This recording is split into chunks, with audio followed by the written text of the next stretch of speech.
Hello everyone, I am Kajal Jha, lecturer in Praveen Patil College of Diploma Engineering and Technology.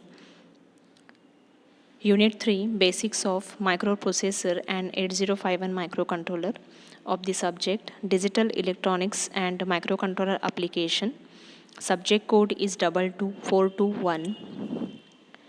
In a previous video, we will done with the what is the microprocessor, microcontroller, and what is mean by the microcomputer, and it's a block diagram and comparison between the microprocessor, microcontroller, and microcomputer. In today's video, we will see what are the types of architecture is used and what are the types of buses and what is the microcontroller and what is its pin diagram. Okay, so let's start.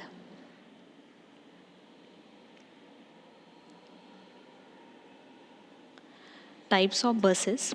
There are three buses present in microcontroller. So three types of buses are described.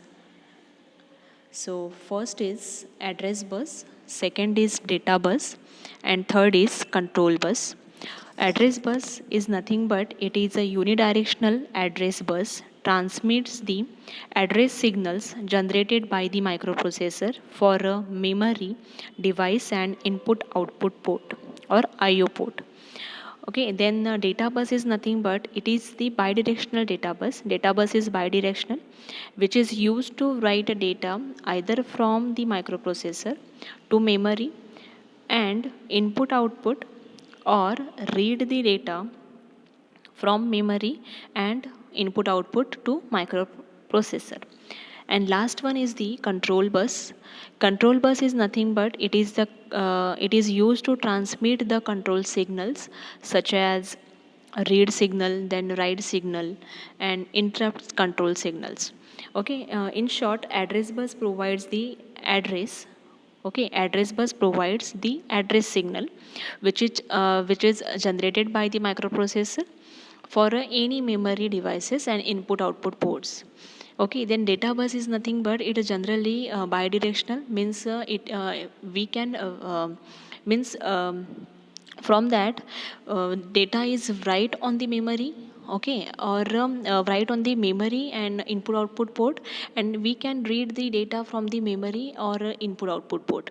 Okay, so we can do both the uh, means both the actions taken place, that is read and write. Okay, then control bus is nothing but it generally transmits the control signal like the write signal, read signal, or any interruption is if any interruption is made occur, then we can write or we can transmit the interrupt signal for the interruption in the program.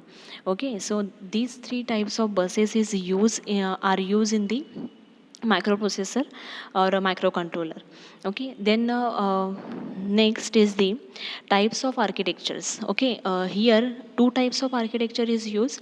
First one is the Harvard architecture and second one is the von Neumann architecture. So we will discuss one by one. So first is the Harvard architecture. The Harvard architecture uses physically separate memories for their instructions and data. Means here the memories are separated for instruction and data. That is for instruction one memory is allocated, and for data a second memory is allocated. There is a no combined memory is used for instruction and data.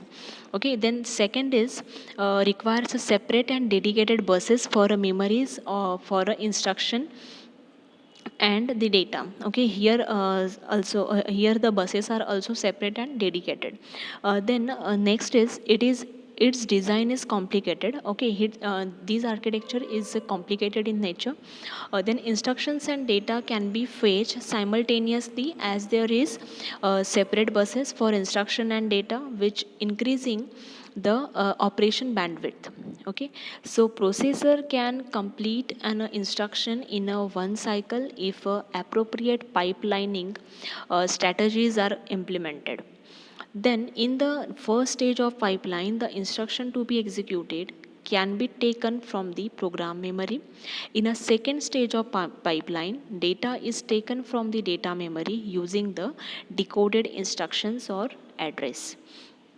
Okay, here the von Neumann architecture computer is also called as an stored program computer.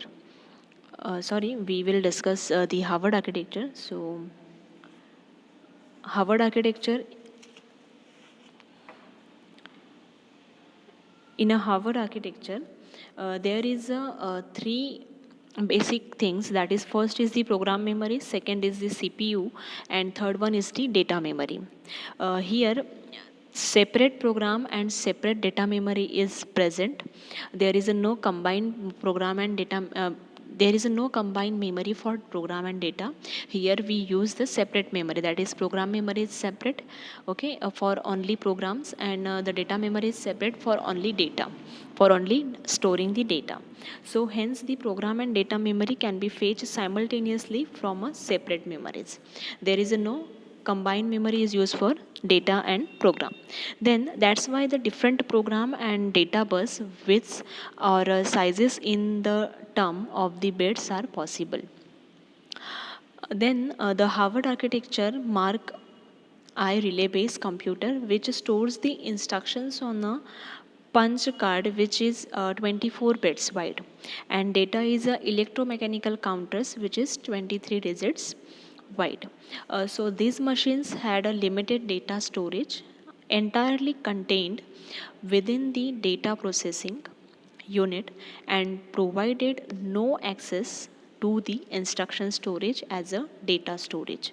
So the loading and modifying programs is an entirely offline process here. In a in this architecture, there is a no sharing between two memories. We will discuss earlier, that is there is a separate memories for program and data. So there is no sharing between two memories, that is data and program. So the word width, okay, the word width, then timing and implementation technology, and the memory address structure may be differing. Code or instruction memory normally wider than the data memory, means the program memory or the code memory is wider than the data memory. If we see, the allocation of the memory for the program is wider than the data memory.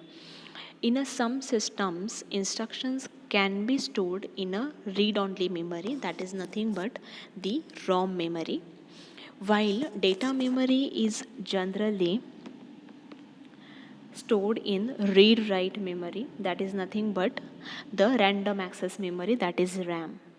Some systems have a more instruction memory than data memory, so instruction addresses are much wider than the data addresses. Harvard architecture are also used in specialized digital signal processors, then DSPs. Okay, DSPs is nothing but the data signal processors, then commonly used in audio video processing products. This is nothing but about the Harvard architecture. Then now we study what is the von Neumann architecture. Von Neumann architecture uses a single memory for their instructions and data, while in a Harvard architecture we will use the separate memories. Requires a signal requires a single bus for instructions and data. Okay, here we use only single bus because here only one memory is present. So likewise, like a Harvard architecture, we will not use here various means separate buses or dedicated buses. Here we use only single bus. Its design is simpler because here there is no complications is here, because here we use only single bus and here we use only the single memory, so there is no complications in design. Instructions and data have to be fetched in a sequential order, limiting the operation bandwidth. Then processor needs two clock cycles to complete an instruction, that is pipeline the instructions is not possible with this architecture. In the first clock cycle, the processor gets the instruction from memory and decodes it. Then in the next clock cycle, the required data is taken from the memory. For each instruction, this cycle repeats and hence needs two cycles to complete an instructions. Where in a Harvard architecture, we need only a one cycle for the instruction completion. Okay, but here in a von Neumann architecture, we requires two two cycles for the completion of the instruction. So in a von Neumann architecture, if we discuss, then in a von Neumann architecture, the processing unit and the single separate storage structure to hold both instructions and data. That is here there is no separate memory present here for memory for program and data. So here the single memory is we use for data and program. So here one instruction can fetch. Okay, and after completion of the one instruction, then the second stage or second clock cycle. Okay, clock cycle is required to taken. So here two clock cycles are required, first for the program and second for the data, because here single memory is present. So it is named after computer scientist John von Neumann, who was the mathematician and computer scientist. And because of his name, the architecture's name is von Neumann. Okay, the von Neumann architecture implements a universal Turing machine and the common referential model of the specifying sequential architectures in a contrast with the parallel architectures. So the von Neumann architecture computer is also called as stored program computer. Okay, although the modern computers are usually of this type. One shared memory is used for the program and the data with a single data bus and single address bus between processor and memory. So here only two blocks are used, that is CPU and program and data memory, and only the single line data line is present for address and program. Okay, for address bus and the data bus. Okay, address and the data only single line is present, so we use a single bus. So instruction and data have to be fetched in a sequential order. Sequential order means what? First if we taken out first we take the data, then after that we take the program. Okay, means after execution of a first cycle, next cycle is come. Okay, it is not a means here the instructions are not here we need a sequential manner. Likewise, in a Harvard architecture, program memory and data memory are separate. So there is only one cycle is required for the instruction completion. But here, the processor can needs two clock cycles to complete an one instruction. That is first stage of pipelining is what? First clock cycle of the processor gets the instruction from memory. Okay, and decodes it. Okay, this is the first task, and then in a next clock cycle the required data, okay, taken from the memory, which is remaining, then required data is taken from the memory and repeats, and each okay, from the memory for each instruction this cycle repeats, and hence we need two cycle for the complete for completion of the one instruction. Okay, so here the instructions and data have to be fetched sequentially order, means first instruction will be fetched, and after that, after the execution of that instruction, then data will be fetched from the memory. Okay, then sequential order, so known as the von Neumann bottleneck, or limiting the operation bandwidth and also the speed, because one by one the instruction is executed in a sequential manner, so time is also required more. Okay, more time required and more time taken from that, so speed is also means the limited speed is required here for the operation. Then its design is simpler than of the Harvard architecture design, because here only single memory is required and single bus is required, so there is no complications in the designs. So mostly used to interface the external memory, we use the von Neumann architecture. Okay, so in this way we will done with the von Neumann architecture and the Harvard architecture.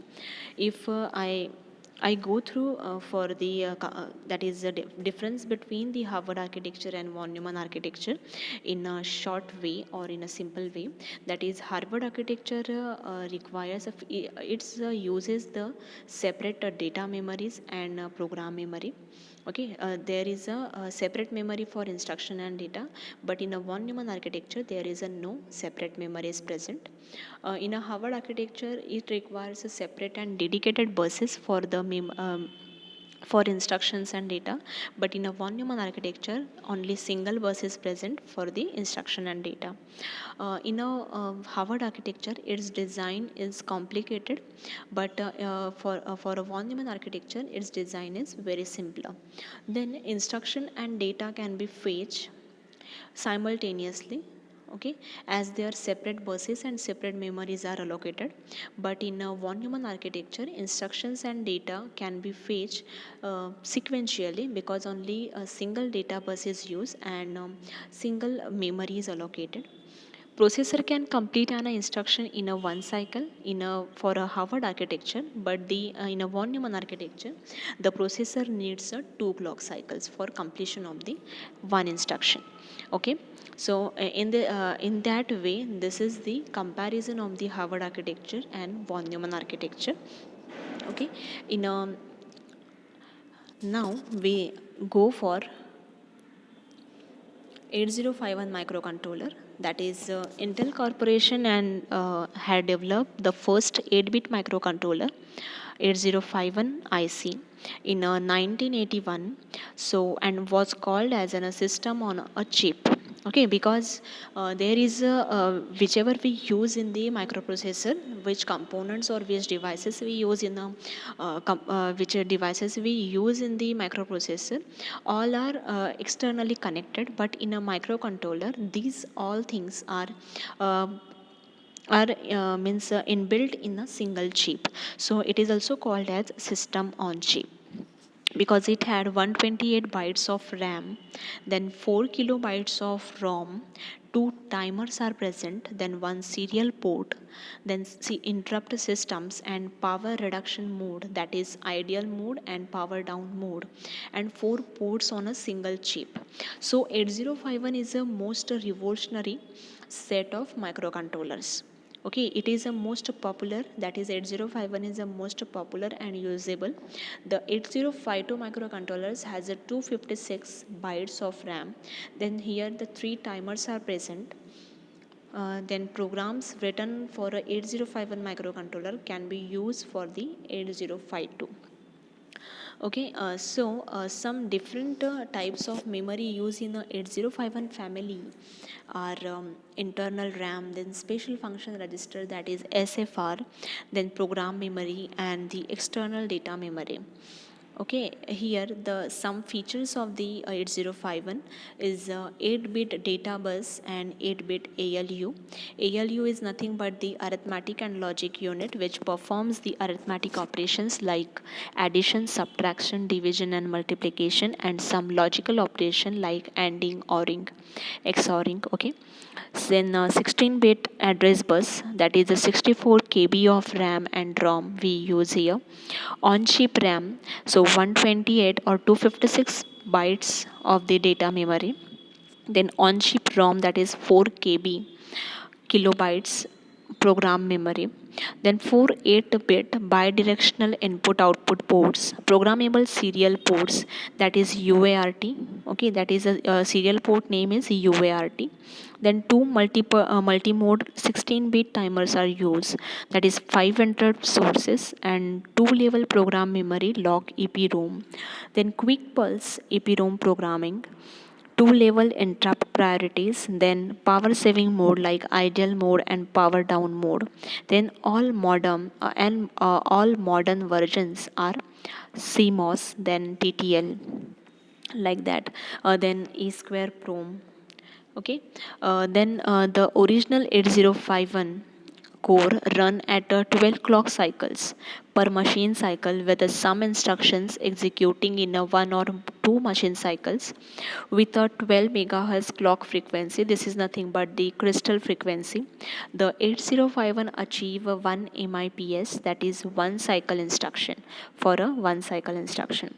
Then enhanced 8051 cores run at a 6, that is 4, 2 or even 1 clock per machine cycle, and have a clock frequencies up to 100 megahertz.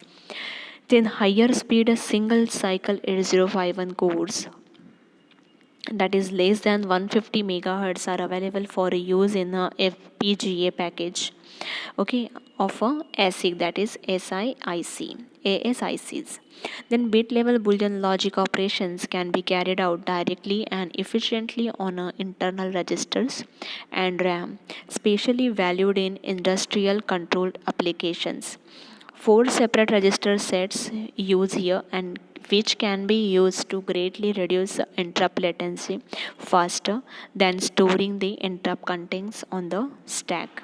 Okay, this is nothing but the 8051 features.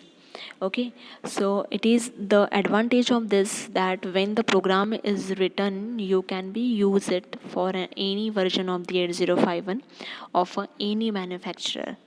Okay, so later Intel permitted other microcontroller manufacturers like Atmel, then Philips, etc., to fabricate the different versions of the 8051 with the conditions that code compatibility should be maintained. Means if the means what if the version is changes, but you have to when the program is written, you can be use 8051 programming for those. Okay, this is nothing but the condition is maintained, that is compatibility should be maintained. Okay, in the next video we will done in the next video we will see the pin diagram of a 8051 in a described way.